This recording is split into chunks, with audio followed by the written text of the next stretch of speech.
आपल्या आयुष्यात अनेक वेळा आपण एखादी घटना विसरत नाही आणि ती मनात धरून ठेवतो.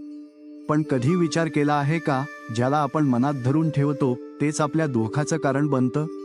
आज मी तुम्हाला गौतम बुद्ध यांच्या जीवनातील एक अशी कथा सांगणार आहे जी आपल्याला शिकवते, घटना नाही तर आपण तिला धरून ठेवतो हेच दुःखाचं मूळ आहे. एकदा दोन बौद्ध भिक्षू जंगलातून प्रवास करत होते. ते दोघेही भगवान गौतम बुद्ध यांचे शिष्य होते. दोघेही शांत, साधे आणि नियमांचे पालन करणारे होते. सकाळचा वेळ होता. जंगलात पक्ष्यांचे गोड आवाज येत होते आणि ते दोघे पुढच्या गावाकडे चालले होते. थोड्या वेळाने ते एका मोठ्या नदीकाठी पोहोचले. नदीत पाणी खूप होते आणि प्रवाह खूप वेगवान होता. नदीच्या काठावर एक तरुण स्त्री उभी होती. तिच्या चेहऱ्यावर भीती स्पष्ट दिसत होती.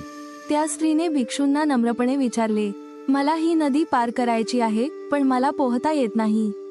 कृपया मला मदत करा. पहिला भिक्षू थोडा गोंधळला, कारण भिक्षूंना स्त्रियांना स्पर्श करणे योग्य मानले जात नव्हते. पण दुसरा भिक्षू शांतपणे पुढे गेला. त्याने त्या स्त्रीला आपल्या खांद्यावर बसवले आणि सावकाश नदी पार करू लागला. काही वेळाने ते सुरक्षितपणे नदीच्या दुसऱ्या काठावर पोहोचले. भिक्षूने त्या स्त्रीला खाली उतरवले. ती स्त्री खूप आनंदी झाली आणि म्हणाली, तुमचे खूप आभार, तुम्ही नसता तर मी नदी पार करू शकले नसते. दोन्ही भिक्षू पुढे चालत राहिले. पण पहिल्या भिक्षूच्या मनात विचार सुरू झाले. तो मनात म्हणत होता, या भिक्षूने नियम मोडले, त्याने स्त्रीला स्पर्श केला, हे चुकीचे आहे. काही वेळाने ते आश्रमात पोहोचले. तिथे भगवान गौतम बुद्ध शांतपणे बसले होते. पहिला भिक्षू रागाने म्हणाला, भगवंत, या भिक्षूने नियम तोडले. याने एका स्त्रीला खांद्यावर बसवून नदी पार करून दिली.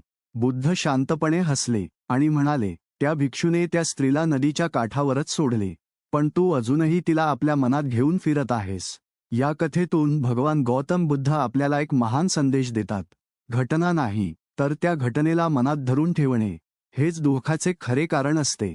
जर तुम्हाला ही कथा आवडली असेल तर प्लीज लाईक करा, शेअर करा, सबस्क्राईब करा आणि तुम्हाला बुद्धांची कोणती स्टोरी ऐकायचे असेल तर प्लीज मला कॉमेंटमध्ये लिहा आणि भेटूया पुन्हा. जय भीम, नमो बुद्धाय.